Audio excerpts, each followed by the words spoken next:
When your old career gives you lemons, throw in some ice, mix in some vodka, and call it a podcast. From the Mac of All Trades studio in Fairport and driven by Victor Chrysler Dodge Jeep Ram, it's Billified, the Bill Moran Podcast.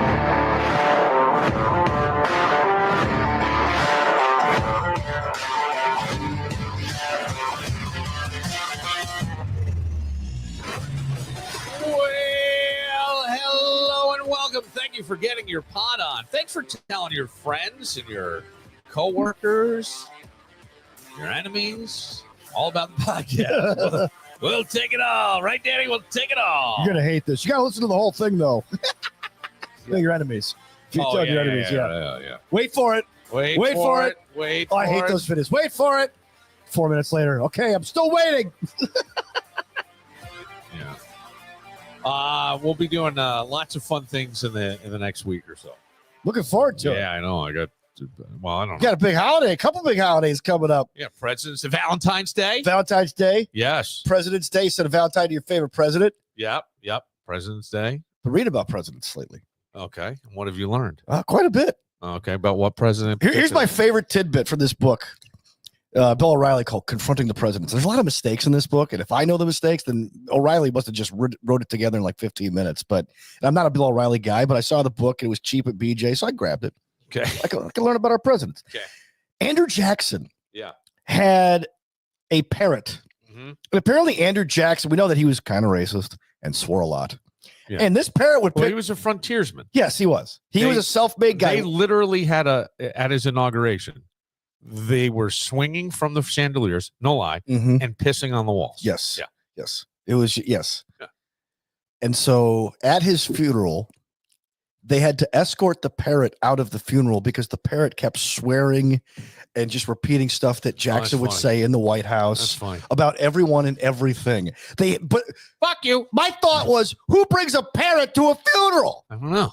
The presidential parrot, the first parrot, Well, had to yes. be barred from the funeral Pretty funny. as the president lie in state because he kept swearing. That was, to me, the most fascinating thing. The other thing I kind of got was President Nixon was kind of misunderstood. Oh, he was brilliant. He really President was. Nixon was a brilliant man. I'm not saying that he cheated. He cheated. He did a disservice. Well, but, they can't prove that he knew, but the cover-up's always worse than. fucking knew. But the cover-up's always Yeah. worse. But he was a brilliant man. He was like Mensa. He was VP for like 8 years. Yeah. Then ran against Kennedy, barely lost. Well, in yeah. Chicago, right? Yeah. Then the mayor of Chicago gets invited to. He's the second guy invited to the Oval after Jackie when JFK takes the oath of office. Yeah, well. Oh, I wonder how that happened. Then he runs again. He wins in '68. Yep. And then all of a sudden we know what happened after. And then Ford, because he pardoned him, Yeah. he loses to Carter Yeah. by the slimmest of margins. Right. Then the country goes into a tailspin, and here comes Roddy. Yep. And Ronnie pulled it in. Roddy saves the day. Danny, that kind of history, I always think, like, if you could learn that kind of history as it was my experience, poor frame. I don't know what this is. There's all kinds of tech things. Pardon me. I'm getting messages. I sit here at Mission Control. I've Right. got the cameras. The and easier this. life gets, the harder it gets. Is that what it is? Yeah, with tech. But what I was going to say is that a lot of times I feel like if you could sprinkle, and you'd have to be careful, and it would depend on the age of the student. But if you could sprinkle in some of the stuff, because don't forget, history, we hear what I refer to history now is the Instagram highlights. That's what we get. And even some of the ugly, but we get the Instagram highlights where if you could realize these people were human, right? And even though they may have done something historically significant and magnanimous at the time, they were still human beings. I mean, you could talk about, like, for example, we're in Black History Month, Martin Luther King, right? Martin Luther King, amazing. His letter, if anybody's ever read it, from the jail in Birmingham, or I forget what the title of it was, but it's a magnificent, well-written letter. It talks about his disgust in not more the moderate white people who would go, well, listen, I hear you. I hear it. I see it. But you got to wait your time, right? Yeah. and it was the white I church. too feel your pain. Yeah, do you know what I'm saying? But- yes, but. And so I need that Social Security right, check to come so in. So you need he- to shut up. he pushed and to talk about what people and the differences and the real struggles and attempting to do all this in a peaceful manner, right? In a peaceful manner, Mhm. and knowing that the odds are really stacked against you and people don't want this, and you did it. So that's what we hear. But then there's also the darker side. The guy had many different women, and sure, because he was in power, Yeah. he was attractive. He's a handsome guy. Women found that attractive. They wanted to be around him. He had charisma, and so there you go. But he was, a bit of a philanderer, Oh, right? A bit. Wouldn't that be fun to just? He was be like the able- Wilt Chamberlain of civil rights leaders. Okay, well, that maybe. Well, I'm just saying, like, I know, and not to disgrace somebody. That's not my point. No, we're just My talking point is facts that- here. But would you remember that? And would it make me also help you remember the good stuff as well? And would it make the school a little more exciting if you were a senior and you go, all right, we've talked a lot about Martin Luther King throughout your career, but here's something you may not have known. Yeah, here's You know what's what I mean? not on the Well, Regents. this is, but maybe it should be. Is my Right. point. Like I was saying to Danny, Who was in Martin Luther King Jr.'s hotel room when he was assassinated? Nobody knows. Oh, people know. Well, people know. I was saying to Danny, because Danny said to me, how's subbing going? I've been very open on the podcast that I have been substitute teaching, only because Jameson came, and it was for two reasons, really. One, he's eating me out of house and home, and I needed to find something that was going to be quick to get a little more money, right? Mhm. Yeah, just even out the boat. And then the other is to sort of know what's happening in the school to be able to help him, because he's a guy who hasn't really been in a traditional classroom setting in about 3 years. So those two things were sort of motivating factors. And I said to Danny, I go, imagine walking in and I'm your sub. But I have to tell you, they would have me every day if I chose, Mhm. if I choose that. So, they at a secondary school, they wanted me there as much as they can get me, and they asked me if I would come in, and then they sent me a text this morning going, "Hey, our intermediate school, our 4th, 5th, 6th grade school, is really depleted. Just go over there." Now I've done this once or twice before, so the problem is that it's me. And what I have is a phone that probably has 271 unread text messages. If I find my phone. Oh, I got a text from my phone about you today saying Bill Moran is probably offline. Because I sent you a text about what time we're going to meet. I No, you got back to me. I did. But in between my message and your message, I got a message from the messenger. No, I'm not joking. I can show it. Okay. Bill Moran may be offline. 290. I have 290 text messages. I'm just letting you know. And some missed calls, too. Yeah, I have tons of missed calls. I'm terrible at this stuff. I'm not terrible. I terrible, look at Billy. it. Here's the thing is, He is it terrible. scrolls across. I read it. I see it. I store the knowledge, and I go on with my day. Shaq, you know how you with free throws? Billy Moran's like that with text message. Well, He's I mean, terrible. It's probably You're terrible, Shaq, with text message. The way you throw True. free throws. So Terrible. what they want, the school is different these days. They've got smart boards, and they don't do the morning announcements over the announcements anymore. It's actual video that they stream, that they tape like 5 minutes earlier. Oh, my wife then- does those. She Yes. tapes them like the night before. Okay. So Attention, students. yes. So then you got to stream it. Well, in order to do that, you have to have a computer.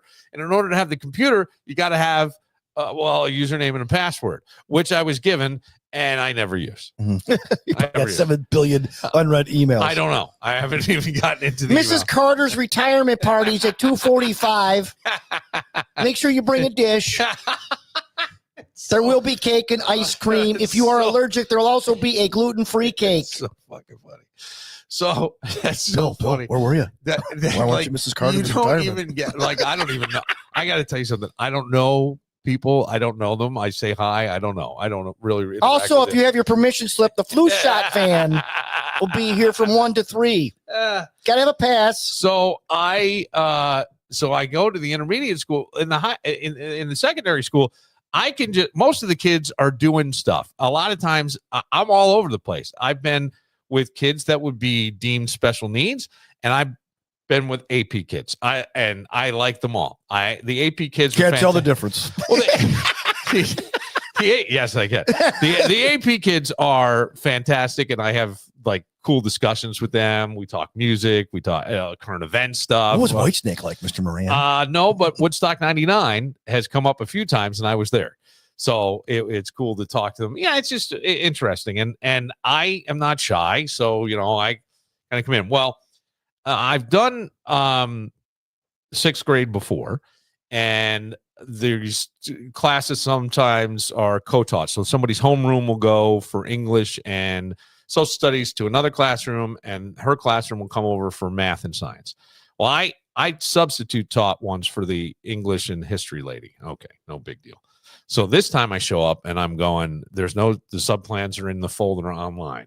And I go, Ugh, yeah, I gotta go online. What's my password? Now, I was getting a little bit of anxiety about this because I go, I don't even know what I'm going to do, because once I got the message, because I know I'm going to need this today. And I knew, and I should have reset it. I should have done that. I never did.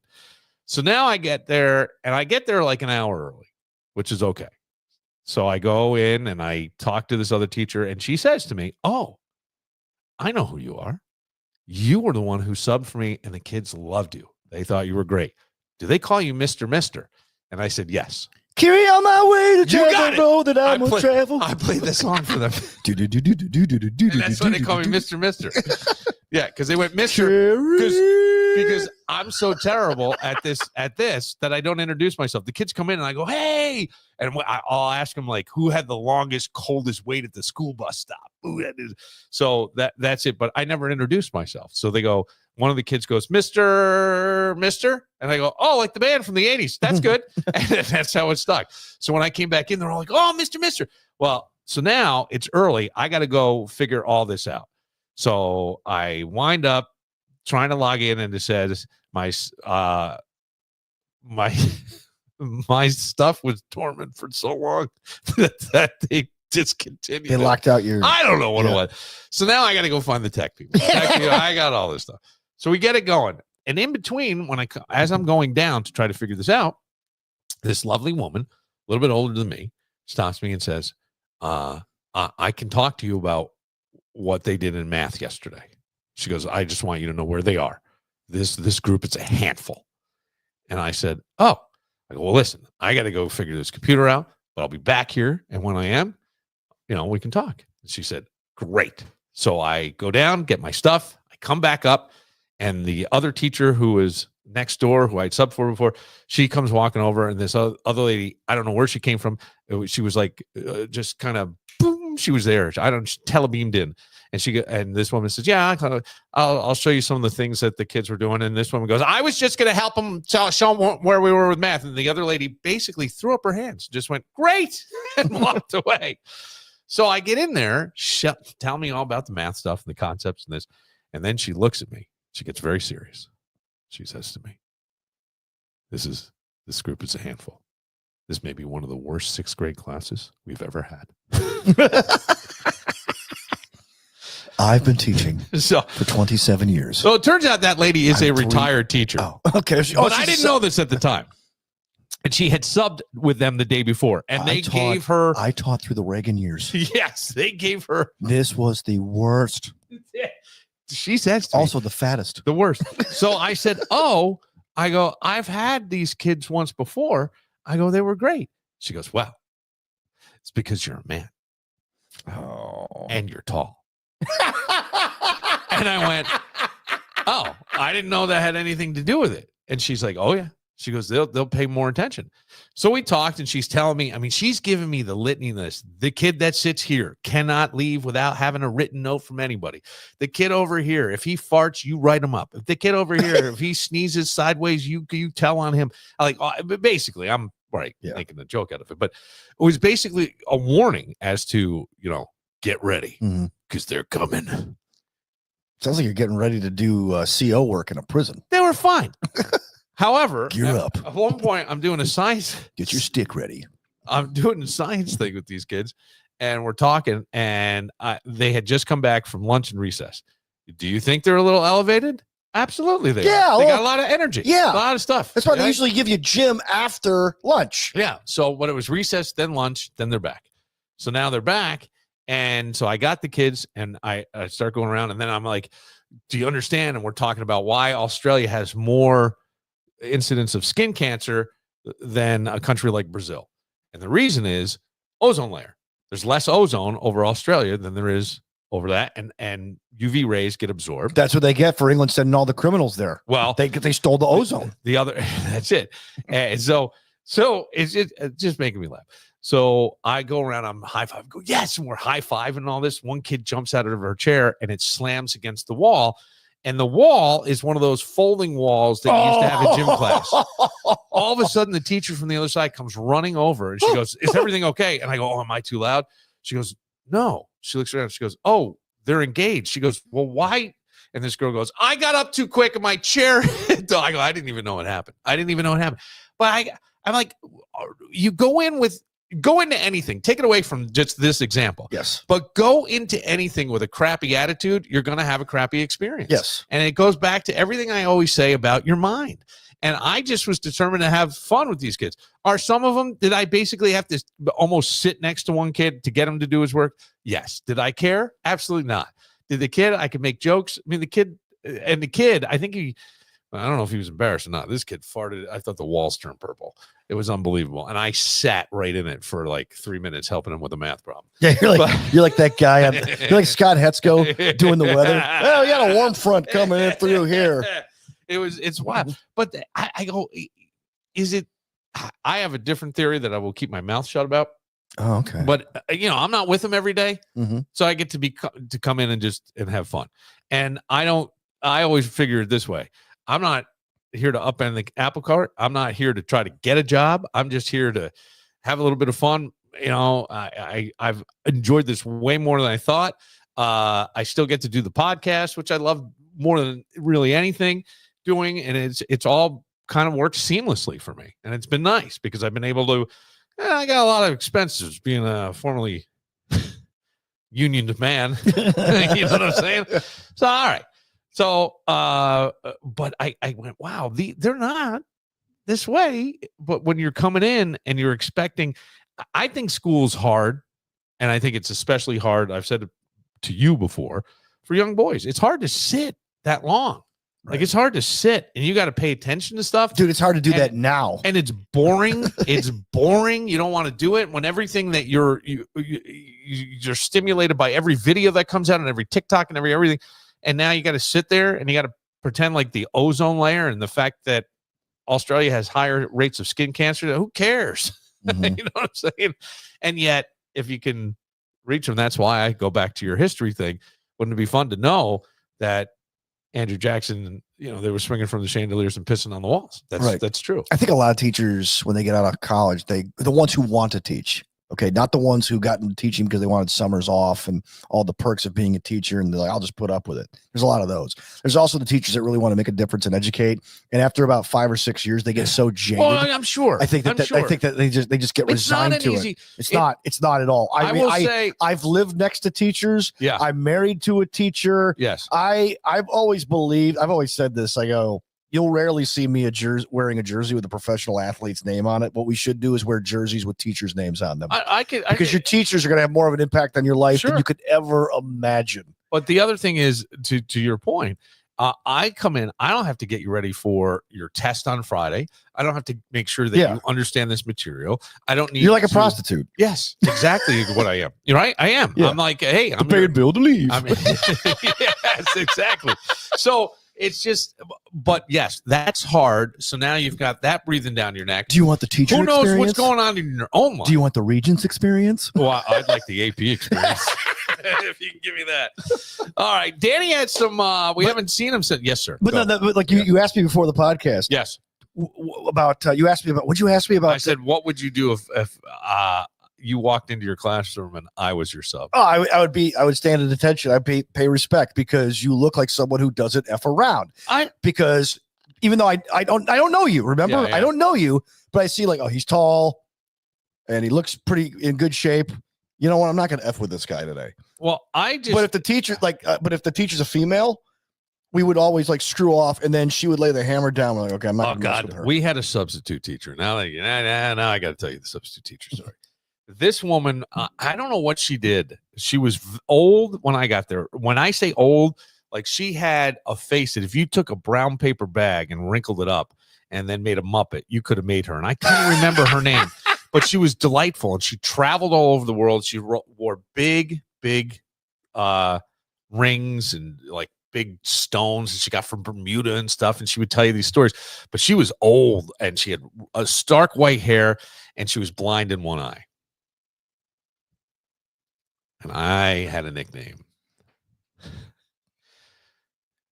Cyclops. That's what I thought you were. I used to always go, hey, we got Cyclops today. So I would always wait till I would try to get on the blind side. I would try to get on the blind side, and I would do something that would either be aimed at her or something I knew would like spark somebody else from across the room. And she would She wore a always turn- patch, or she have like a glass eye? No, she had like a glass eye, but Okay. it was like all squinted up. Yeah. And she would come in, her fingers were all crooked. I mean, she really looked like, and she dressed nice. Extravagantly, yeah. Yes. And had lots of jewelry and would tell you about all these extravagant trips and Mhm. travel she went on and all that stuff. And so, like if you didn't want to learn, you just asked her where she went. She'd give you a 45-minute dissertation on, the difference in the animals between here and Australia or whatever it is. Mhm. Or the duck-billed platypus is the only mammal that lays eggs. I remember her telling us Oh that. yeah. Right. So you could have that. I was an awful student to substitute The teachers. Cyclops. Yeah. Cyclops. Wow. Yeah. Mhm. Oh, yeah. We had substitute. We had all kinds of different substitutes in Silver Creek, but then we had this one named Mrs. Garner, and Mrs. Garner lived in a location that all the buses had to go by at least once a day, maybe twice a day, right? So she'd sit on her front porch with her husband, who sat in a wheelchair and had one foot. Okay, so you knew where Mrs. Garner lived, and Mrs. Garner would try to buy the kids love. Why? She had a She'd story. give him the extra sock She that her had a- husband she wasn't had a- using. She would offer prizes. Yeah. Like if you get written up less than one time, you get a mechanical pencil. 2 to 3 times you get a pencil. 3 to 5 times you get a special eraser. But she would try to like reward us for behaving. Yeah. It's like, where did she get all these like? Well, they do but that like, in the schools all but here's the thing: is like, where'd you get? I mean, like, if you're substitute teaching, where do you get the money? disability. Right? I guess so. Her husband's disability. Yeah. They You were see really what lucky. this foot cost us? This is the only family on the planet that was happy that the dryer ate a sock. Yeah. There's a sock in the dryer. They were okay with that. Sock monsters. What was I going to tell you about the substitute? Oh, I even was awful to teachers. I had one that looked like Booger from Revenge of the Revenge Nerds. of the Nerds. And I called him Booger too. So he used to get so pissed at me. And I would never stop. I would get up and he'd go, Miss Moran, where are you going? Booger, I'll be right back. I got to go to the bathroom real bad. And I would say Booger. And then I remember once my social studies teacher, who I loved and was just like a little bit wild as a teacher, he chased me through the hallway with a giant wet paper towel, right? And I don't remember because I think I did something stupid in his class. And I went running into the cafeteria, which was also then a study hall. If you were a senior or a junior, you could eat during study hall. So they called it the Commons. So I go running into Commons, and this teacher, McNeil, is right behind me. And he fires this wet paper towel. I mean, fires it. And I duck, and it hits Booger. And Booger was flipping out. It was the greatest. It was the greatest moment. I was a It's like hero. a made for TV Oh moment. God, it was one of those ones, Danny. You go, where were the cameras? Yeah, right. Where were the cameras? I want to know. We will take a moment. Dan's got thoughts. We haven't talked since the Super Bowl. Mhm. You've got thoughts, football thoughts, Football thoughts, yes. and then I have other things. I have 77 thoughts and then a question. No, Okay. I'm just joking. All right. Well, we'll get to No, all yeah, that right after this.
Oh, you got to let go and relax, Danny. That's the word. Let it go, like that Elsa lady.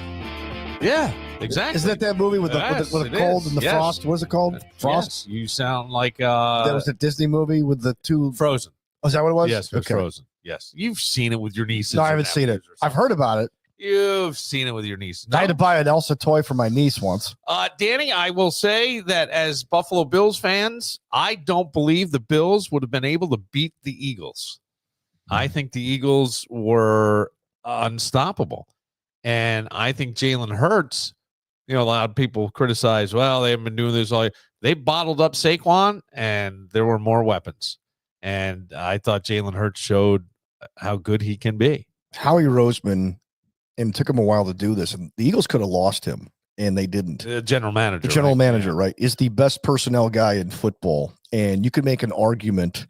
I don't want to make it a hyperbolic argument, but you could make an argument that he's one of the best talent evaluators ever because he's had to do it in a salary cap era, and he's had to do it with a quarterback who, while he's on I don't know if he's on a rookie deal, if he signed an extension, but the point is that it's very hard to win in today's NFL, like the Patriots did. Yeah. And by the way, what Kansas City's been able to do too. Yeah. That roster is incredible. One of my thoughts on this was a lot of Bills fans and Bills reporters and Bills radio guys are like, I think the Bills would have done better. I don't know if we would have won, but I think we would have done better. And to be honest with you, it doesn't matter because they couldn't beat the Chiefs and Chiefs got their asses kicked. Yeah. So it's irrelevant. We could dream it, but every possible scenario that we've always dreamed of ends up getting like shellacked the year after when they have to prove that scenario. So I don't think the Bills win. I don't even think it matters at this point, but I mean, that was a bath. They gave Kansas City a bath. And by the way, I don't know if you saw Travis Kelce showing like trying to start stuff with the defensive linemen of the Eagles who weren't they're putting their hands behind their backs, not saying a word. Right. Like it's almost like somebody came in and coached them.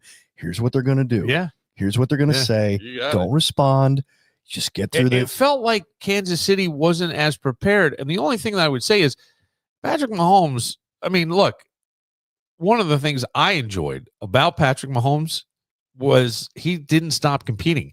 Even when in what we could say was garbage time, he threw a unbelievable ball to Worthy to get into the end zone. I mean, that was an unbelievably placed ball.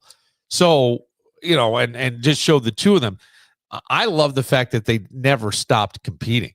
They were, they're competitors. They were going to try no matter what. Yeah, but the game was out of hand by that point. I mean, you don't go to all those Super Bowls and play in 7 straight AFC championships without having that competitive nature and fire. That's the thing. And I had seen a clip. Maybe Greg sent it to you as well. I'm pretty sure this is where I saw it. Greg Connors. I think. Yeah. And it was Tom Brady talking about how prepared he was to go against Kansas City when he and Kansas City met in the Super Bowl. Oh, yeah. I heard this. Greg didn't send this to me, but I heard this. Yeah. Yes. He told Colin Cowherd Friday night before the Super Bowl, man, I'm watching film. Saturday morning, I'm watching film. He said, I spent 2 weeks. I knew their defense better than they knew their defense. Exactly. And he said that was my superpower. I wasn't the most athletic guy. He goes, but I knew every time I could see it. So it was cerebral, right? And when he said, he was the smartest guy on the field. He goes, guys like me, Peyton Manning, and Drew Brees. Those were the names he said. He goes, that was our thing. He goes, was I the fastest? No. None of them were. No. None of those three guys were the fastest. Manning may have been the tallest. None of them were super athletic. But he basically said, I had to have an internet speed in my head. Yes. That's how quick. And then when you watch that game, I don't even know how the refs can actually catch a penalty because it moves so quick. Well, that was the thing with Belichick coach teams is that it had to be like the military. Like in the military, you can't think. You have to just react. They train you for every possible scenario, and it's automatic. It's a reaction. And that's what he did. And that's what Belichick's teams did. But it was like you have to be ready for every possible scenario. Mahomes, I would think, is of that ilk, I would think. But they didn't seem to know what the hell was coming at him defensively. Patrick Mahomes said something interesting after the game. And I'm going to get to this a little later with like the legacy part. But he said, if we lose Andy, we're screwed. Yeah. In other words, the coach, the champion on the team. We've always talked about there's always one champion. And whoever that champion, like with the Eagles, that champion is Howie Roseman. Yeah. He put the team together. It's not the head coach Sirianni. It's the general manager. In Kansas City, it's Andy Reid. If you take Andy Reid out of the equation, now Mahomes has to figure it out on his own, right, or with somebody else. Right. That's going to be hard to do. Andy Reid is that guy. But Andy Reid, even over the years, you can ask guys like Mike Catalana, who are Eagles fans over there, he's not foolproof. No coach is. No, Belichick isn't foolproof either. But how many years? But Andy Reid was Andy Reid would put it at, like, basically sets the table, and all Mahomes has to do is execute. Yeah. Tom Brady was the offensive coordinator for the New England Patriots. Whether Charlie Weiss was calling the plays, or whether Josh McDaniels was calling the plays, or Bill O'Brien was calling the plays, or when he got to Tampa Bay, when it was Bruce Arians or whomever, Tom Brady was the guy. He subscribed to that theory that John Gruden does. The quarterback is the offensive coordinator. He makes the decisions.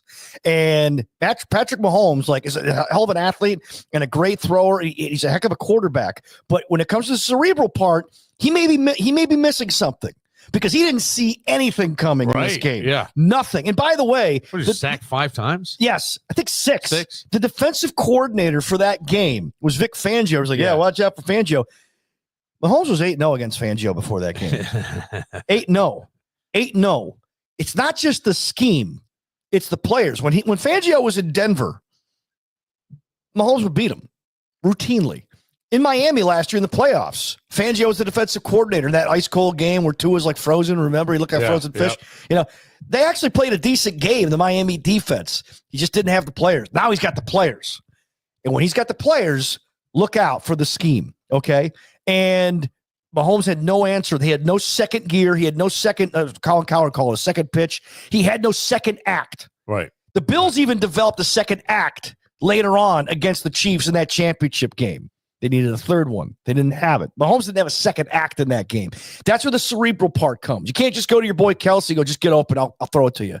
You got to be able to outthink it. And Mahomes, I'm not saying Mahomes is dumb. You can't be a dumb quarterback and go to 7 straight AFC championship games and play in 5 Super Bowls. He's a sharp dude, but he's got to take his game to that cerebral level, because eventually he's not going to be able to throw those behind-the-back passes or those sideways passes. Right. Now you have to, like, outthink your opponents. Peyton Manning in his last game, in his last Super Bowl, his arm was shot. Think about this. There was actually a discussion going into that Super Bowl whether Manning or Brock Osweiler should start the game because Manning's arm was so shot. So what did Manning do? He relied on his years of knowledge. Osweiler, played his way out of the league. Yeah, he did. Yes, whereas Manning, won a Super Bowl. Why? Because he goes, I don't have the arm anymore, so I got to outsmart Sean McDermott's defense. Right. But he did. So give me the Dan. I see. What do we have here? How many are there? I had 5 points. All right. I had 6 points. I addressed one of them.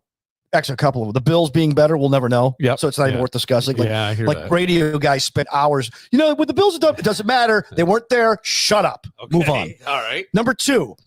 There's a lot of chatter, and it's getting louder, but I don't think it's getting louder at One Bills Drive, that the Bills need to acquire Myles Garrett. Look what the Eagles did with their defense. Well, here's what the Eagles did. They traded Carson Wentz, and everybody said they couldn't trade him because he was such a cap casualty. And they traded him to Indianapolis because they had a buyer. That buyer was Frank Reich. Frank Reich had coached Wentz in Philadelphia. I can work with him. So they gave up a lot. That a lot turned into all those defensive players that ended up going and winning this game. Yeah. The Bills would have to do the opposite. They'd have to give up 2 or 3 first rounders, maybe a second rounder. And so in other words, their future first round picks basically admit that they can't draft players, because that's what they're admitting by doing this, and then give their future first rounders to the Browns, a team within their conference, for a guy who's 30 years old who may make a difference. Maybe. Yeah. So and then you have to turn around your entire defensive philosophy, which is bend but don't break. Now, you got to remember, they took the ball away more than any team in the NFL last year or this past year. That's going to drift back to the median. And they also forced fewer punts on the opposite end than any other team. So in other words, if you were going up against the Bills defense, odds are you were scoring touchdowns, kicking field goals, or turning the ball over. You weren't punting that often. Right. You'd have to have a shift in your defensive philosophy. It's a pipe dream to acquire Myles Garrett. If they don't do it, it's not the worst thing in the world. I wouldn't sweat it, but I wouldn't spend this much time on it. I'm like, hey, what about Max Crosby? Again, well, we got nothing to talk but about. That leads me to my third point. What's the third point? We have made football way too big in this country. Yes, we have. Because we have there's no other sports now. It's everybody has a letdown. Well, the NFL is secretariat. Yes. And then college football is like 17, 18 lengths behind in second place. I think now, and then baseball, and then the NBA, college basketball. I think everybody's looking for the March Madness is the next big thing. They are, but they're not invested. Well, They don't care. They're not as invested because you don't have the kids with the school. Right now, you have Duke, which, We'll always have Duke. Well, but they have like this phenomenal player. Yes. I'm forgetting the kid's Connor name. Flag? Yeah. Is that Flag, I think Yeah. it is. They did get beat once, but who knows what they could do. Now, this kid's going to probably play for 1 year. I think he's 17. But all the turned white 18. guys are going to love him. He's white. And then at 18, he'll be in the NBA. Yeah. He'll be in the NBA and probably do well. He seems to be an unbelievable athlete. But you're right. The NFL has taken over everything, and they're trying to go more global. We had games in Brazil. We'll have a game in Ireland, and maybe the Bills and Steelers in Ireland. Possibly, yeah. Yeah, because of the Roonies and the Yeah, connection yeah. there. I mean, that could happen. Yeah. What's your next point? Well, Mahomes' legacy. Okay. Give me this because I'm Did interested. Patrick Mahomes' legacy take a ding yesterday? I don't think so. No, it didn't. Let me tell you why. If he retired today, Yeah. in 3 years, it was like, imagine if Patrick Mahomes had kept playing, how many championships he would have won. Sure. And every quarterback who wins since, let's say he retired today, man, he's lucky Patrick Mahomes is out of the league. See, yesterday he sucked. Yes. Tomorrow he's the greatest again. Right. You don't go to 7 straight AFC championships and all of a sudden, well, he's got a ding on his legacy because he only won 3 out of 5 Super Bowls, and in those 2 Super Bowls, he got his ass kicked. Okay, Joe Montana got his ass kicked in conference playoff games. Many of them. We don't hear about them because they weren't in the Super Bowl. So Mahomes loses in the Super Bowl. Now his legacy took a ding. Not to mention, he's got plenty of time to catch Tom Yes, Brady. He does. That's the Yeah. dumbest thing that came out of yesterday's it- discussion. It's unfortunate, I guess, from a historical perspective, and I think as a Chiefs fan, Mhm. of those who are, you wanted to see the three-peat. Never been done, right? I mean, that would have Yeah. been something. I mean, as far as historic or history is concerned, Yeah. yeah, And I kind of love that they got blown out. I do too. I was the only I was reason there for all of it. Like, I'm watching this entire game and tell my wife, "Oh, I'm not turning this off until the final gun." I think Like, if Philly had scored in triple digits, I still would have continued to watch. Well, the thing is, I wasn't so much for me that you were beating Kansas City. It was just the fact that I hadn't seen Kansas City get handled like that. You just didn't see it. I mean, Mhm. Patrick Mahomes was under duress. Right. He was basically running and scrambling for his life. They had him off his feet. He was sacked 6 times. It was bad. But I mean, when was the last time Picked Kansas off City? twice. The last time Kansas City ever played a game that poorly I can't remember. was the Bucs Super Bowl against Brady. And that was where Brady said, I knew what was coming from Mhm. their side. And then we, defensively, Right.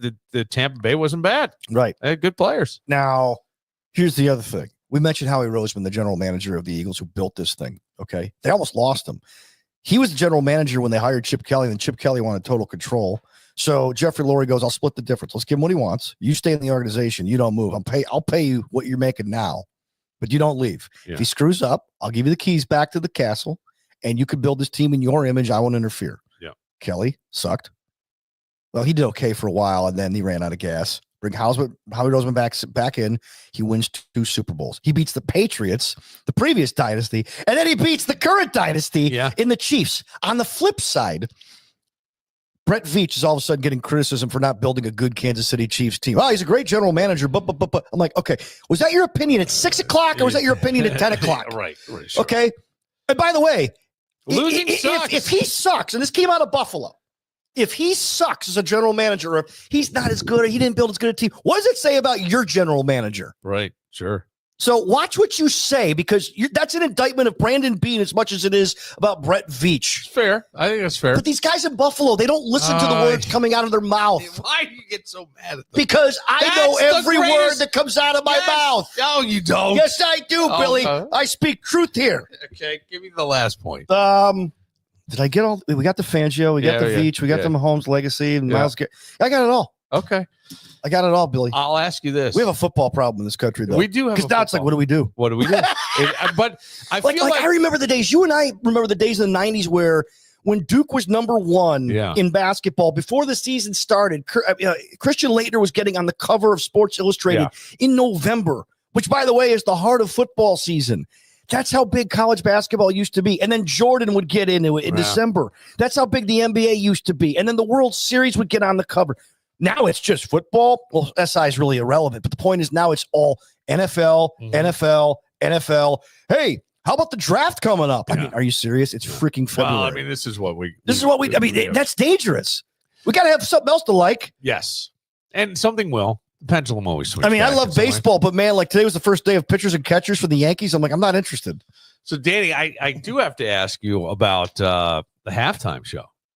I didn't understand it.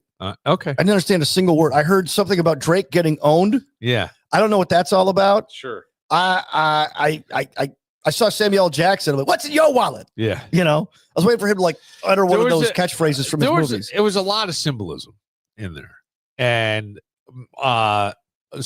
definitely some shots at Drake. And the story was that like I didn't realize that he was accusing him of being a toucher. He's saying that he's a pedophile. He had sex with might be ties to Epstein Island and all this stuff. Oh wow! Yeah. Okay. So he has a song. Kendrick Lamar has a song that won the most Grammys for any song in the history of the Grammys, and it just did it 2 weeks ago. Okay. I think it's called "Not Like Us." All right. And it's really aimed at Drake. And in there, it does say pedophile. Oh wow! So Drake is suing. Okay. So during that is defamation of character, but it's not true. So I hope it's not true. So then you've got Samuel L. Jackson, who's in there, and he even says at one point, "Don't do it because you know you're going to get sued again." You know, all this stuff. But it was a very symbolic thing, and I thought Laura, who was on yesterday, she said I liked it a lot. She goes, I just don't know that it was a halftime show. She goes, because it wasn't so much entertaining as it was really. If you look at it, I have to say, the more I've thought about it, the more impressed I am by Kendrick Lamar. To take that opportunity, and it was a protest, but it wasn't a protest in the sense of what I think we think. It was more about who's at the top of entertainment and what are they letting in, the gatekeepers of entertainment, right? The gatekeepers of entertainment. And I think there's a lot of things that went on.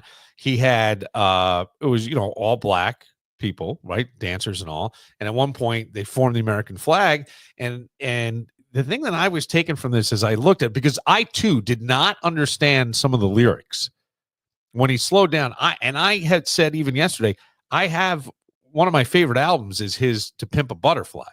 It's a poetic album. It can get kind of funny, a little dirty, a little everything, but it gave you a look at a life I'm not familiar with. He's a poetic guy. He may be a genius. I don't know much about Kendrick Lamar, and I feel like that's an overused term for people. But what he did was really interesting on that in that setting, and I took it as in the end, and some of this was after digesting it and then reading some things, that this was really, I felt like a shot at the top of entertainment to say, and I've thought this for years, man. I go, some of the biggest influences on pop culture, style, speak, our language, bruh, all this stuff that kids say, all it came from black society, African Americans, black people. Oh, yeah. Okay. So always, and you can go back through the Rolling Stones are a band that played songs by Muddy Waters, who Muddy Waters got nothing. Right. Eventually he did, but he didn't get what the Stones got. No. Do you understand what I'm saying? Yeah. Like they took it. I got it, but they took it and maybe they were more palpable and even they were considered edgy, but to the masses. And that was sort of the stuff, because if you go back, I haven't, and I know people go back and watch games over. If you went back and watched the halftime show again, I think Samuel L. Jackson goes, they're going to tell you you're too ghetto. You need to bring it more mainstream, and that was his point, was what happens in the ghetto is what becomes popular style. And that's almost like that. The way I was taking it, maybe I'm wrong. Again, this is opinion. You could tell me I'm high as a kite or stupid or whatever, but it's almost as though the ghetto is the training ground. Do you understand what I'm saying? Like the test ground. Like, is this going to work? and then somebody rises out of that, or somebody hears it and goes, damn, that's good. We need to use that. Yeah. And we steal it. And there's So think somebody. about all the phrases of the last 10 years that you'd never heard before. Fuck yes. Like the phrase, you're out of pocket. Yeah. What?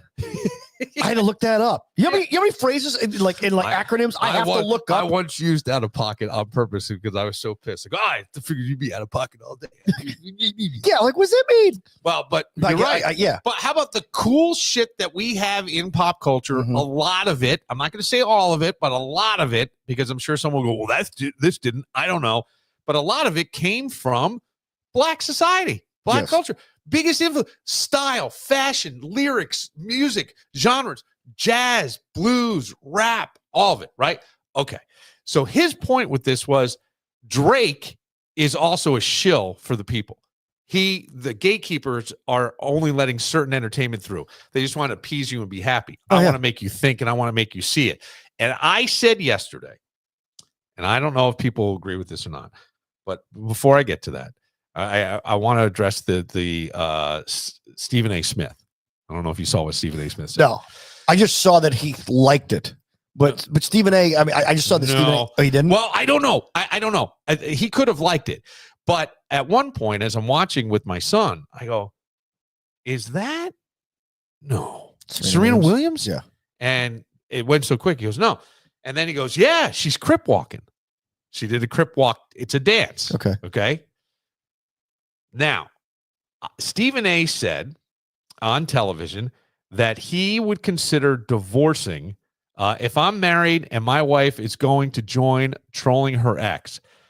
I don't know that it's ever been confirmed, but there's a rumor that in the 2000s or 2010s, Serena Williams and Drake dated. Okay. There was a lot of dissing of Drake, right? The song is really aimed at Drake that's won more Grammys. They made a Sony controller for a game. Sony, if you look through, owns Drake's music. Okay. Or that's his label or something. There's some connection. So there were a lot of these things. I think there was another thing that someone was telling me about that would go, the fact that he wore basically a Canadian tuxedo, denim on denim, was a shot at Drake being Canadian, right? He's from Toronto.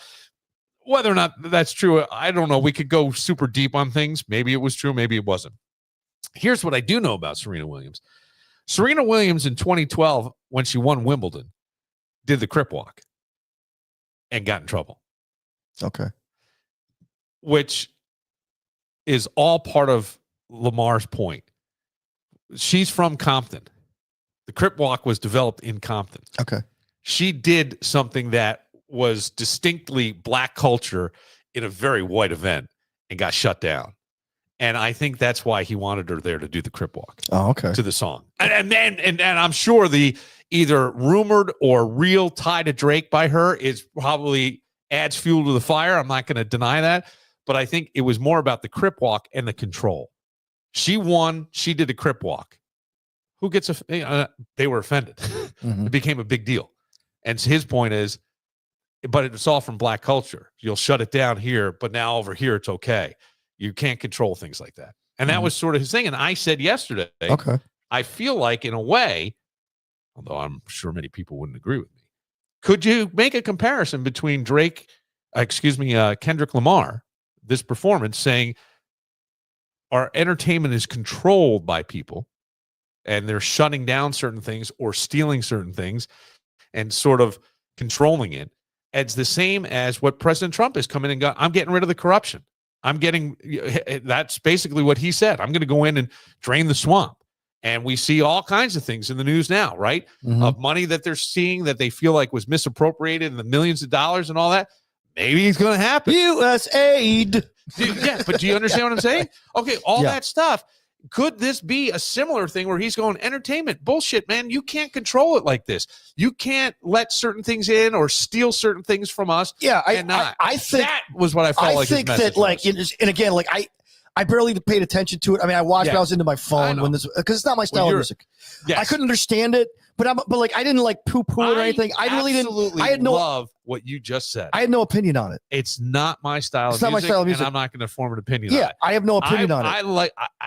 I like one album of his. I'm not super familiar with the guy. I don't even really know the song that won all these Grammys this year. I really don't. Yeah. So I would be a liar to say that.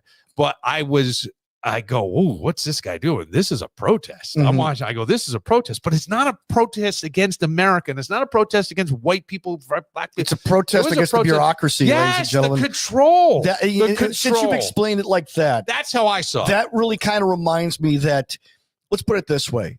Since Shannon Sharp has done a podcast, Yes, sir. Club Shay Shay, Yes. and he's brilliant. Yes. I don't always agree with what he says, but man, And again, sometimes hard to understand when he gets himself worked up. oh, man, that's He's the like, best part. Yeah, his tongue gets. you have to slow him down. You You have to, wait, what did he say? go, Shannon. He's got some kind of speech impediment on Yeah. top of, which is, and again, I'm not picking. No, Please we don't. don't understand. I'm just simply saying sometimes he's hard to understand. But the thing is though, he started interviewing these marginalized characters or people from Hollywood, like Cat Williams, Yeah. like Monique. Yeah, and well, all the these- Cat Williams one I heard, I did not listen. My And son the- did, loved it. the Cat Williams one kind of like smashed the glass on what's really going on in pop culture. Yeah. In other words, it doesn't matter how talented you are. At some point, if you want to be let in the club, You got it. you got to do something. You okay. got to sell out. There And it he is. says Kevin Hart is a guy who we've seen.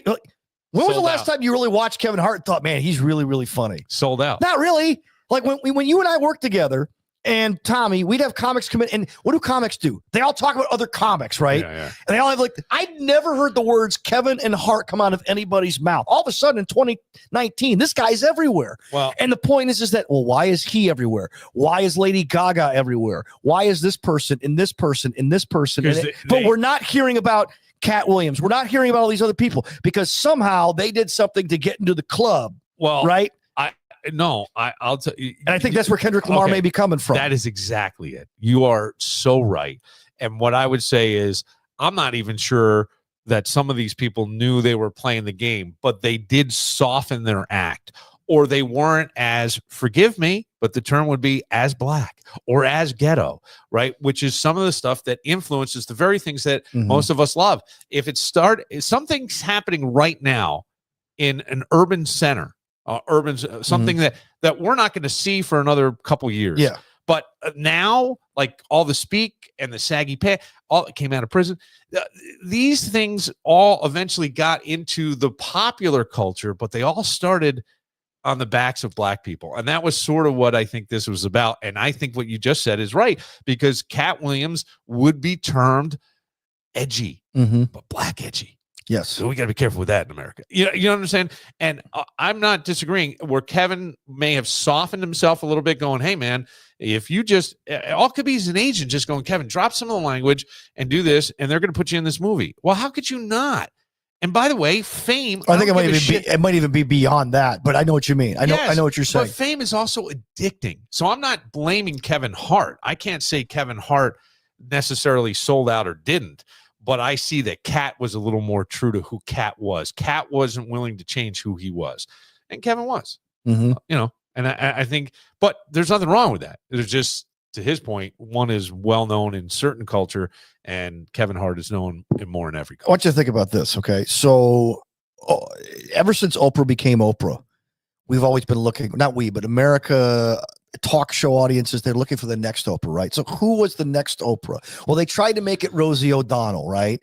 And then that blew up. So then who did they replace her with? Ellen DeGeneres, And right? Ellen went running for 20 something years. She did, and then now it's trying to be Drew Barrymore or Yeah. Kelly Clarkson, right? Yeah. But there's a little price you have to pay. Now, Ellen DeGeneres' set, I didn't know this, is a montage to Epstein Island. Oh, Dude, Danny dude, Jesus Christ. look it up. Danny, Look it up. Look it up. Look it up. Look it up. Look it up. Look it up. Look it up. My point is that why would anybody give Ellen a talk show? Well, Why would anybody give Kelly Clarkson a talk show? Okay. Why would anybody? My point is that at some point you got to play by their rules if you want to get ahead. That's my point. All right. Well, Now it's hold going on. to sound conspiratorial, but I've Yes. seen the pictures. Danny. I'm highly suspicious. I have not looked at this at all about the Epstein Island homage on the set of Ellen. Ellen is a very funny stand-up. She was very, very funny stand-up. She came out as gay right, standing in her truth, as people say, In the 90s, yes. and shut down, lost the sitcom and everything. Mhm. Told everybody it was okay to come out, comes out, and then gone. Comes back, gets this show, and did really well. Really, really well. Whatever went on, I have no idea. I've heard a lot of speculation. Know some people who were connected to that show. I've heard stories of her being a little tougher behind the scenes. But there's a lot of pressure. There's a tremendous amount of pressure when you're doing a daily talk show, whether it be late night or that. There just is. So should that shit run downhill? No, and it didn't with guys like Jay Leno and seemed not to. But that's all I can tell you. I don't know much more than that. Kelly Clarkson, I don't know that these people, I'm not saying that. I'm saying that there's a possibility that when you they play the game. Well, yeah, that's my point. I mean, when you think of Kelly Well, Clarkson, think about radio. Did we not, in a way, have to dance a little bit? yeah, Yeah. I refused to do it. Well, I tried. and it cost me but my I mean, career. I fought back on things. You did. You Yeah. could. Yes. You had the cachet. Yes. Yeah. I didn't. So, Well, no, but I don't. but yeah, Whether or but not no, the point is though is that there's certain things that you have to play Yeah, along with. you do. Okay. But But there were but you- times they would come in radio and go, "You've got to have this client on, and you've got to give him 20 minutes to talk Oh about gosh, whatever boring they used to bring fucking the thing." Sabres president on to talk with us Yes. for like an hour, and our Yes. audience couldn't give a flying you know what Yeah. about Ted Black But you and the know what I'm saying? Sabres. Right. But we had to do it. We had to play Right. the game. Okay, we'll But we do it. made him. And we tried. To We make tried it making it entertaining. right. But my point is, that's doing a little bit of the dance. You do it, yeah, Yeah. but like these guys are like, yeah, sign me up for this dance. That's my point. Yeah, you wait lot of that these- money in front of me, and I might sign up for that dance too. Oh, dude, that's a lot of temptation. And- I'm not saying we're not weak enough to do it. And even my grandmother, who would always go, "I know she's one of those," but I find her just so funny. That Ellen, so They funny. have to qualify it. Yeah. but Oh, my grandmother had to qualify everything. He had to qualify everything. All right. Well, No, I like this discussion because I think there's a lot of this. I think pop culture is dictated by I think we're starting a here's what I think. bureaucracy. It really is. I'm Well, here's the example.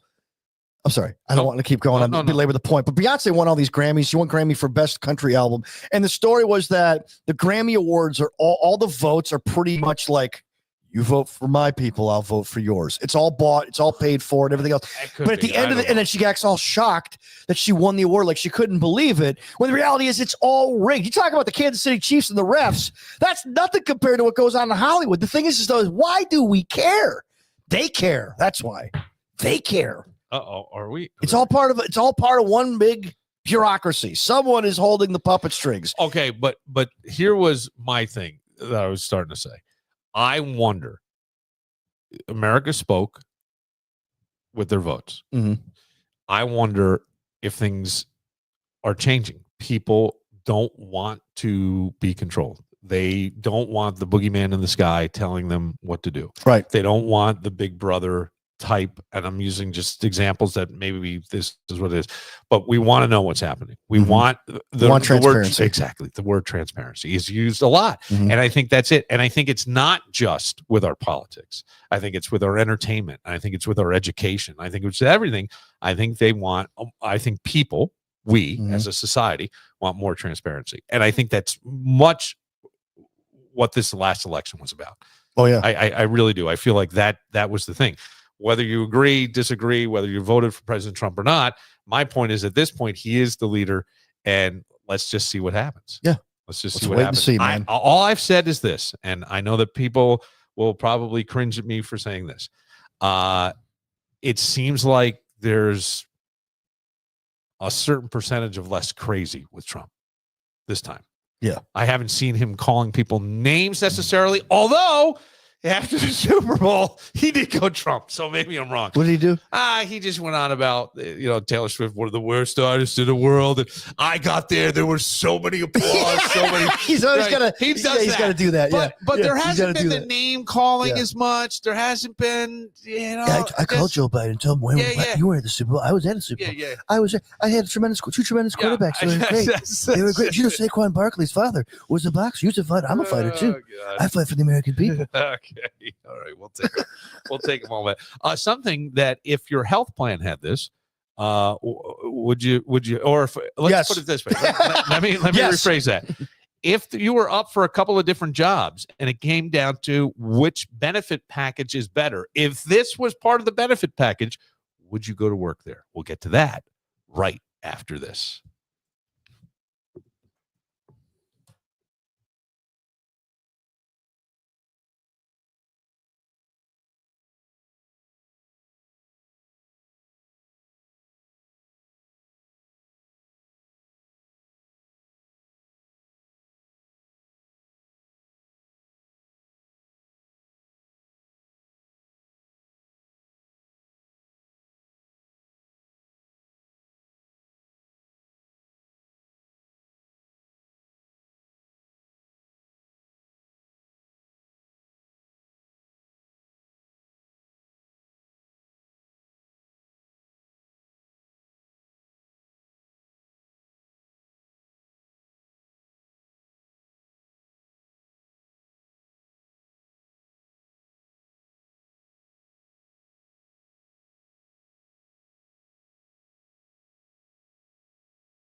Well, Danny, if you had a job offer and two job offers, company A, company B, company XYZ, company ABC, I don't know. And it came down to who had the better package, would this be intriguing to you? In a surprising workplace trend, my friend, new research from Zip Health suggests that taking time off for intimacy, dubbed sex days, could enhance employee productivity, mental health, and overall job satisfaction. Okay. They did a survey of 800 employees and 200 managers and found that 50% of those who took a dedicated sex day reported a noticeable boost in work performance. Advocates argue that embracing sexual wellness in the workplace could reduce stress, burnout, and absenteeism. I will say Do you have to show proof? Well, it's right here. there's a lot of things with this. Younger employees, especially those in tech, healthcare, and finance, are leading the charge, with some willing to sacrifice traditional perks like free meals, paid time off, or remote work in exchange for company-sanctioned sex days.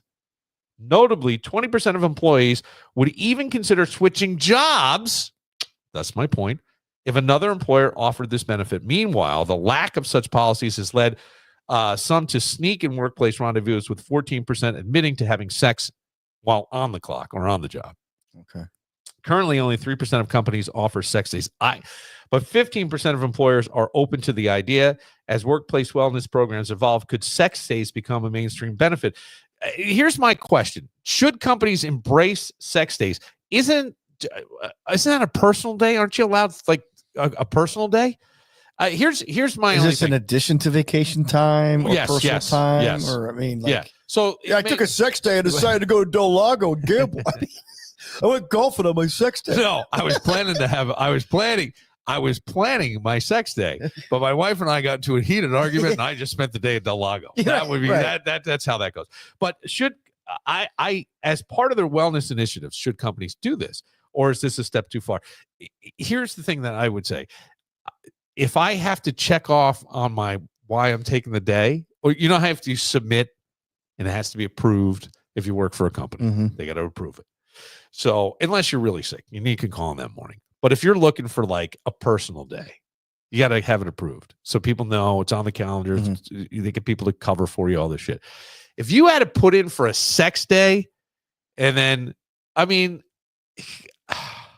if I found out that we worked together and you took a sex day, man, I am finding dolls. I'm putting them in different positions, going, hey, did you do this? Hey, did you try this? You make it a whole Hey, where'd you segment. go? Hey, why did you take a whole day when it only took 3 seconds, huh? Dude, Huh? You and Tommy would have had a field segment. Yes, but On the show. the point is, like, I think that personal days cover. I think this is all a great idea. I'm not denying it at all. The benefits of sex on your mental health and your overall health have been known for years. Yeah. They've talked about it. Plus, couples talk more when they're having relations. Yes, they do. Yes, right. In the sanctity of a wholesome Try to marriage. strip down and get naked and Yeah. have an argument. Yeah. Usually, you soften. a Is little this bit. about the tops? Where how I arrange the dishes, boo? Yeah, you know what I'm saying? Like there's something a little more humbling about it. You feel like you You always rearrange the a dishes. little more on. vulnerable. But I go a sex day. If you have to check the box for sex day, and everybody knows what the day's about, I'd be going, ooh, buddy, did you see Hot Heather took the day off?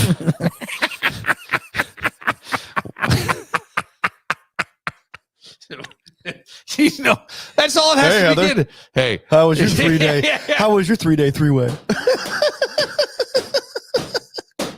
You can't do it. Do you have to have somebody co-sign it? Yeah. Yes, I had sex with Here's my the other thing. We're living in a time where you can't even do that. right. You couldn't call You her can't- Hot yeah, you Heather. can't- or- You call her Hot Heather, you're in trouble. Or does HR have the right to investigate your Yes. sex life? Yeah, well, exactly.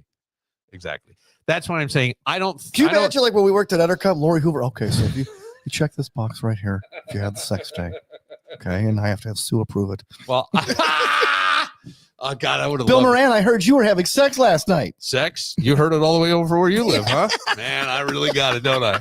That's what but I mean, I can't imagine most people, as much as we say, like oh, people are cool. No, they're not. No, they're not. They're uncomfortable. Most people don't want that part of their lives discussed. They're uncomfortable. Nor talking should about it be. Exactly. So That's a private thing. if you want to add personal days and let people do what they want, yeah, I think taking a personal day for any number of reasons, especially reconnecting, which may lead to sex with your significant other, that's a great thing. Or if you're going to a hooker for the day, I don't need to know. I don't need to know if you went for a massage and then they finished you off at the whatever. That's fine. Come back, you're a little more productive, got a little, little pep in your step. All right. Yeah, the boss is like, okay, with who? Or, like you call to check on somebody on their sex day and the wife answers like, oh, he had what? He checked on what? And then he comes home and what if it's like a big fat employee? I'm picturing a few that we Okay, me too. But could you picture? I remember finding out about somebody having sex. This is years ago, but I remember I was there were these twin brothers, and they I guess they tag teamed on somebody. Oh, I heard this story. Yes, and they came running into the studio, one of them, and goes, man, I got to tell you. And then started talking about how bad the smell was and how they're waving their brother off. And I didn't need to know that. But under, you know what I'm saying? There's so many. And under HR, I think I had hostile work environment. Stress, hostile work environment. I couldn't even look at anybody around there anymore. I was like, you people disgust me. Oh, gosh. Or how about like when you find out the wife is pregnant? Now, Bill used his sex day productively. His wife is now expecting. This is what I'm talking about. This is why we put these days in place. There are some companies that actually don't have a days off policy. In other words, as long as you do your job, they don't care how many days you take off. And a lot of companies in tech were finding out that was becoming a problem because they weren't as productive, and other companies in the same space were passing them by when they had these things called rules. All right. Well, I'll say this. I don't know. I will say I'm going to speak for the broader spectrum of human beings. Mm-hmm. I believe that the broader spectrum of human beings, and there are those who are a little more together, can't handle that. They need structure. Mm-hmm. When you let things get loose, you start to get a little loose, right? And when you add a little structure, I have always thought places like Google or any of these tech places, right? And they have, daycare centers, dry cleaning, doctor's all wonderful offices. Perks and things. That's great. They don't want you to leave. Okay, they don't want you to leave. But how about the places that have like beautiful cafeterias? And there were people that were coming in on their days off just to hang out because it was so great. But they have like arcades, pool rooms, all this stuff. And I come from the old school world. I got yelled at a lot, like at home, not a lot, but there was a heavy hand. Me too. Construction. I work construction for mostly high school stuff. I was mostly clean up. I'm not talking about swinging a hammer, although I did, and I can. I would say like that structure was good, but if I owned the place and I walk by and you're playing pool and I will go, hey fellas, what's going on? We're just taking a break. We're kind of giving our brain around. All right, good. If I come by 45 minutes later and you're still playing fucking pool, I'm gonna lose my shit. Do you understand? And that's not right. That's not right. It's not right. It's not. I remember when you and I worked together, there were two program directors one morning who had a strategy meeting. They did. In one of their offices. And they're playing Othello or Strategio or one of these games. They're playing a board game in one of them's office. Dungeons and Dragons? No, it was something. And the big boss walks by and goes, hey, what are you guys doing? Hey, we're strategizing. They just got done smoking weed in the car. This is like 9 a.m. How do you know this? Because the story got around. The boss made sure everybody heard the story that two program directors were playing a board game at 9 o'clock in the morning on a Tuesday. Did they get fired? In the office. One of them did. Not because of that, but because of something he said he admitted in a meeting with the morning show. The other boss asked him, he goes, so when you listen to Kimberly and Beck, what are your thoughts? Well, I listen to O&A. A month later, he was gone. This is also a month after they were playing this game in the boardroom. So, I mean, or in the office. All So, right, I mean, who were these people? one Hang on. of them has come on our podcast. One of them has? Yeah. He didn't get fired. He was our boss for a while. Midday guy. Oh, okay. The other guy, Yeah. bald earrings. Yeah. Okay, I he know got it. fired. Yeah. He He's got back there. what? I think he's back there. No, he is now, but he's not in the same capacity. He was running a radio station. Now he's just doing commercials. Okay. I'm not knocking him. This is what happened. These are facts. Okay. This is what happened. But it's like I could see how it looks silly when you're doing something that you shouldn't be doing on company time. At the same time, remember when the Bills had Rex Ryan as their head coach and they put in a pool table and it's going to be cool? Yes, What yes, happened? They yes. sucked. Yeah. McDermott walks in and says, okay, get rid of the pool table, get rid of this. Right. We're a football team. Yeah. And all of a sudden production went up. It also helped that they drafted Josh Allen. Yeah. He became a good quarterback. No, I'm not 100%. But I do think like human beings need a little more structure stuff when you I just think that I that's, think I'm speaking most of my experience, like I Mhm. can only speak like from myself. You can only speak from Mhm. yourself. Anybody else can only speak from themselves. Yeah. I would say that for me, I need that. I was in floundering for a while. I will tell you that even, when we talked about my substitute, add structure. Right, my day's not. It actually has helped me here. Right, and it's helped me here to see things. Because you know how to manufacture your time. Yeah, and I think that's an important piece to living.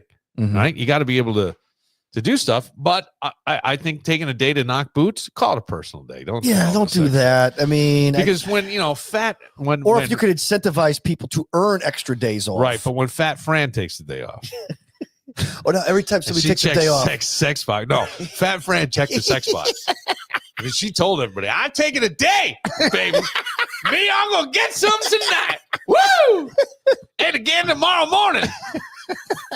I needed 3 of them. But how many of those do you get? That's the other thing, too. Uh-huh. I mean, there's a company. My bed's gonna look like Katrina. Oh, Woo, baby! there's There's a gonna co- be a tsunami coming out this hole. I think you need to allow, you have to have structure, but at the same time, creative structure. In other words, allow your employees to be adults, but at the same time, give them the freedom. Yes. And so, in other words, there's a company I used to yes. work for in between radio jobs. There was a debt collection agency called Concert. They're in Fairport. Call. I'm sorry. Right. I'm sorry that I'm calling you. Called. I could use a sex day after dealing with US. They had great perks though, great benefits, incredible. But they let you create your own schedule if you wanted to. So if you had to work 40 hours, no matter what, but you could work from like 8 to 7, Yes. 3 days a week, Yes. or 8 to 8, 12, 12, 12, and then a 4 hour, and then you're done. You know what I'm saying? You could do that if you want to. They allowed you the creativity to Yes, do that. but you had Like to- a lot of people are saying, why don't we just have 4 10-hour work days a week and then 3 days on the weekend? Whether Yeah. you come in on, or whether it's you work Tuesday through Friday, or you work Monday through Thursday. Yeah. And that'll increase productivity as long as you're able to put in the hours. When you start cutting out that extra 8 hours, now you become like Europe. And Europe's behind America in everything. Well, okay. Yeah. But they're happier and healthier. And they live Well, yeah, longer lives. there's so there's so there's a trade-offs. payoff. There's a trade-offs. payoff. But I would say this. I think you No have one's to. calling Europe for help, but they call us. Okay. All right. I call Europe for help with fashion, food, wine. These Kendrick Lamar jeans, are they good for me? $700 jeans, I think. Everybody's wearing them. Here's I will say this. I think you have to know yourself. I think you have to know what makes you tick. I know for me that I probably not firmly diagnosed, but probably got some ADD. Right. Oh, yeah. So yeah. Yeah. So I do too. I but I love being able to work on this and then work on this and work on this. And I can go, teach, and in between when I've got downtime, I can jump on a computer and I can write a quick thing and I could put down a joke. And that's how my life has always been. But I also like working. I like that. I like to always be working. When I'm not, I really I suffer. And so I know me, I like to work. And the term 24/7 is a ridiculous statement, but I work a lot and I love it because it's my passion. So it doesn't feel like You're work. a net guy, a no extra time guy. Yeah, I guess, but I love it, right? I'll leave here. I'll put this podcast together tonight. It'll be uploaded. I do that. I'll cut up some videos. I'll get up tomorrow morning around between 5:30 and 6 and we'll start all over. And I do really, really like it. So you have to know yourself, Mhm. right? And if you're a person that would rather having the 3-day weekends and, that time is really important to you to be with your family, then great. But know yourself. Yes. You got to know yourself and what You makes gotta you be happy. you got to be honest with yourself. It's hard. It's hard because, everything is a trade-off. I've missed a lot of things because I work so much, but I like it. Mhm. Did I need to work that much? Probably not. Right. Probably not looking back, but I loved it. So, no harm, no foul. Mhm. The way I look at it. Yeah. When I leave, I guess everybody will have regrets, but I got a few. Well, I've asked myself. I go like, Yeah. if you could do it over again, would you? I go, Yeah. I don't know. I don't know what I would do if I could do it over. That's my whole point, though. Because journey don't you want to learn? We want the contrast. We want to mix it up, fucking around. Have that sex day, not sex day. Have a day to do whatever. You go to listen. If you want me home on these days, you're gonna have to fill the sex box so I can turn it into HR and get credit for the day. We'll take a moment, Danny. Yes. New York Jets are making some demands, and then 2 stories from 315. Oh, We'll get to all that. Wrap it up right after this.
Can't stop, won't stop, Danny.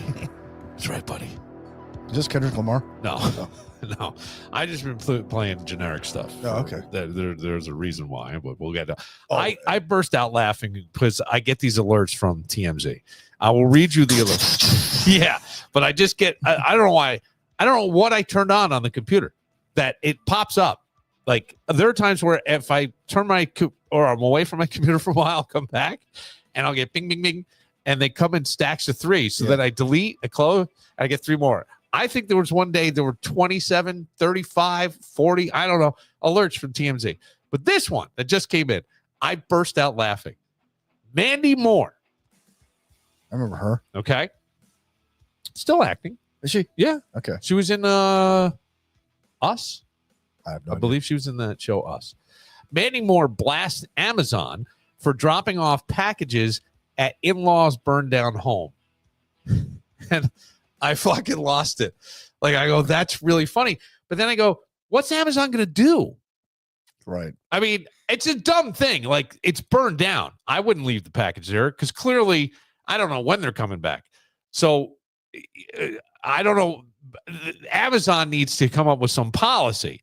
But if you're the Amazon driver and you're timed, I believe, on your runs and all this stuff and how efficient are we and blah, blah, you don't want to get a low score. You're like, I don't know what the fuck to do with this. So I leave it on the step. And there's nobody around. Then you have to take a picture of it, delivered, and then they get the text message, how was your service? How would you rate your service? And yet I get Mandy Moore's point because it seems heartless almost, right? In a way. Heard you need help I go, rebuilding. Here's a box. What are you supposed to do? What are you supposed to do? I don't know. Because you know what I'm saying? Unless you left a forwarding address. And who knows? You may have, would you have ordered something? Like the fire, most of the fire burned down something 2 weeks ago. Yeah. Usually Amazon, I get it the next day. Yeah, it's pretty, What are we talking about it's here? Perks of being a Prime member. Yes, that's what I'm saying. Maybe they're not Prime members. Maybe it took that long. Yeah, maybe they weren't. Maybe they ordered something. I have no idea. Let me just go back. That is funny, though. It made me laugh. What do they do? Well, what? I mean, I don't mean to That's my cleanup blame kit. the victims or whatever. Yes, exactly. Right. I got some kind of degreaser, de-asher. I don't know. An urn? An The urn. remnants of your old house? Yeah. We spread them over Lake Michigan. That's a great idea. That's a great idea. The New York Jets, Jets. AFC East rival of the one Buffalo Bills. I guess you could call them I that. need to go back. We'll just do this quick little football thing. Are expected to part ways with Aaron Rodgers. I did not realize that the team went 12-22 with Rodgers. Now, don't forget, most of the first season he didn't play. Mm-hmm. But then he had a 6-12 record as a starter there. So he won 50% of the games. He gets credit for beating the Bills. On-field struggles aside. So Rodgers makes regular appearances on the Pat McAfee show. Yeah. And he's outspoken. Some of his points have become contentious at times. Some within the organization believe he contributed to the firing of head coach Robert Saleh, while his media presence and unconventional off-season habits like ayahuasca retreats only deepened the rift. Now, what? Go ahead, laugh. I watched that The thing. New York Post headline, tossed Salah. That's not true. I love it. Wasn't that? I made that up. Oh, that's beautiful. I'm like, why did somebody think of that? Yeah. Toss Salah. Rodgers out. The Jets allegedly gave Rodgers an ultimatum: stay as QB, but give up the media spotlight or move on. Meaning no appearances on Pat McAfee. Yeah. Maybe that's true. Ugh. You believe that? I think Did that- his off-field persona hurt the Jets? I kind of can't. Well, yeah, see- because he had a mouthpiece. He was basically giving the Jets bad PR. more than his on-field stuff. I mean, like when you're Rodgers, it's a package deal. It's I guess it everything. is. I mean, I'll be honest with you. I don't know if this came from Woody above because Woody's like tight with. Woody Johnson. Well, Woody's the a owner. Johnson & Johnson guy, right? That's Yeah. where he made his money. Well, who had a vaccine? Johnson & Johnson. What didn't Rodgers take? A vaccine. I'm sure maybe that had something to do with it. But the fact that Rodgers said, no, I'm not giving that up. It's just Rodgers just being stubborn, if that is the case. I just think that's just, it could be true. If Diana Rossini's reporting it, it She probably is true. Yeah, she is reporting. I mean, she's been pretty on with the Jets so Yeah. far. But I mean, I got to tell you, like, I think Aaron Glenn, I think the main reason Rodgers is out is because, do you remember when Chan Gailey was hired as the Bills head coach? The first move he made is says, we're not keeping T.O. He's got to go. He's not going to make our team any better. We're in a rebuild situation. I'm getting another shot at being an NFL head coach. I can't have a guy who's bigger than the team here. Yeah. Aaron Glenn is a guy who doesn't mess around. Yeah, You yeah, saw him yeah, in yeah. Detroit. Yeah. He built that defense when they had how many guys on injured reserve this year? Right. And still managed to get them to the divisional round of the playoffs. He's a guy, he's coming in. This is his first head coaching job. And by the way, when you're in the NFL, when you're a defensive minded head coach, you don't get 2 shots like most coaches, like who No, you coach don't. offense. You get 1. Yeah. Okay. Yeah. That may change again in the NFL, but usually that's true. Right. He's a no nonsense guy, and he's dealing with an owner who's kind of who's a mixed bag. Yeah, he is. He can't have any distractions. Aaron Rodgers is only going to go so far. You might as well just start over. Yeah. See, Aaron, go get what you can get. I can't have you here. And maybe like that was a way of getting Rodgers to gently say, yeah, I'm on my way out or whatever. But ultimately, it's got to be up to the team. I think it was up to Aaron Glenn. I think Woody wanted him out. This might be true, but I think that part's irrelevant. Wherever Rodgers goes, people are going to have to deal with Aaron Rodgers, the package, which is going on McAfee, which is shooting his mouth off, which is being the guy that he thought he was 10 years ago. I thought Aaron Rodgers, and I thought the ayahuasca thing was interesting. I liked the docuseries that was done. Still haven't seen it yet. I have to watch it. I don't think it's terrible. I'd love to hear your thoughts on it. I wait for the wife to go to bed before I watch a documentary. I hope they're 180 degrees opposite of mine. I really do. Because I watched this and went, okay, yeah, all right. But that being said, let's go to the guy that won the MVP this year, an award that Rodgers had 3 times. I was stunned. Yeah. Stunned that he won it? Yeah. Okay. I was stunned that he won it because usually, like, I got a whole take on the MVP thing. We get to that some other time. But, like, usually the guy who wins for quarterback, first team All-Pro is the guy who gets the MVP award. Yeah. And it felt like the writers, like, all split the award 5 different ways. Right. Well, okay, they did. I think it was 27 votes for Josh, 23 for Lamar. Lamar wasn't even there at the award ceremony. He wasn't. So it's like they kind of tipped off, okay, here's the guys who are going to win an award. But Josh gave an unbelievable speech. Yes, he did. I thought that was so poised. He didn't get emotional, and he had an emotional moment talking about his parents, both who had tears streaming down their face. And you just saw what I thought was a very genuine guy who at the end said, be good, do good, God bless, go Bills. And that was it. But it was to the point. It was a great speech. And you go, and that's my quarterback is something that we make fun of. That's our quarterback. I almost tweeted that out. Guy. That's my quarterback. Like, I didn't even watch the award ceremony. And then the next day, I'm getting text from Peter at like 5 a.m. Josh won. I'm like, what? He did?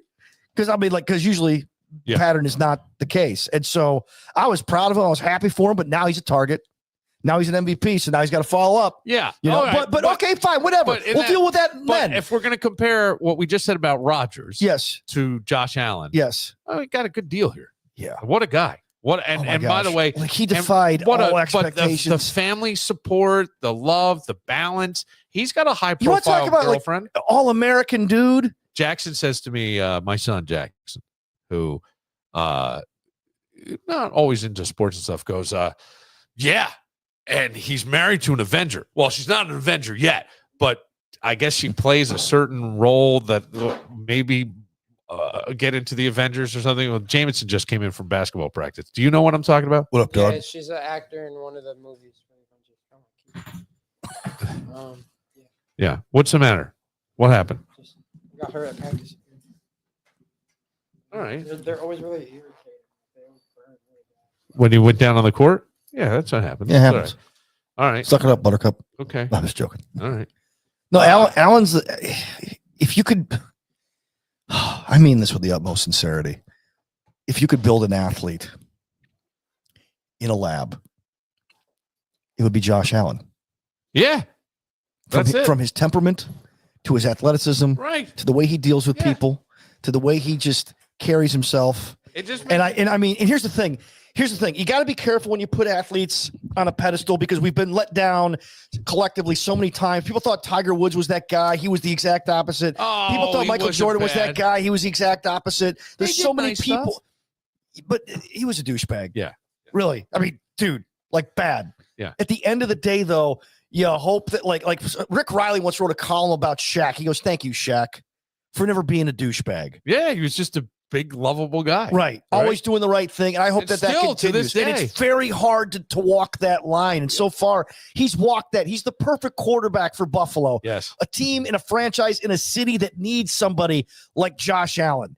I mean, you couldn't make it in the story about what a long shot he was to be 100%. who he is. 100%. It's just, you couldn't ask for a better story other than one more thing. Just win a Super Bowl. But I mean, that's, Yes. And I think that's coming. Yeah. I think that's. I think so too. I think that. I think so too. But man, that was so cool. And and then this Slick Rick guy from the mailroom who's getting notoriety, Yes. or he's getting. I haven't seen. I got to go look for that stuff because I know he mentioned him. Yeah. But I saw something come Channel across. where he 7 got out him. of Buffalo did a special on Good. Slick Rick, Good. and he was crying. Now he's become this like internet celebrity because he's Slick Rick, All right. from the mailroom. From the mailroom. But he Slick seems Rick like one of from those the guys mailroom. to be like a side character on a sitcom. Yeah. Hey, Slick Rick's got your mail. That's good. But that was it was really cool, and I'm happy for Josh, and I hope that this continues. I mean, he's so deserving of it, and even Lamar Jackson said, and of course he would say this, that Allen deserved it. Yeah. Well, he did. I think he did. I believe he did too. All right. We'll close it on that note, Danny. Looking forward to tomorrow's show already. Well, tomorrow we'll do some of the 315 stuff we didn't get to in the next episode, and we'll talk to the king of 315. Yes. I'll hope that he can come on. Well, he's got a big weekend coming Yes, up. he does. Hallmark movie Yes, he and Daytona. That's right, baby. He's back. Have they ever done a Hallmark movie about Daytona? Not yet. I think we're about to write one. For Dan Murillo, I'm Bill Moran. We'll see you tomorrow. The news was talking about a dragnet up on the interstate. Seems they were looking for a Cadillac with Tennessee plates.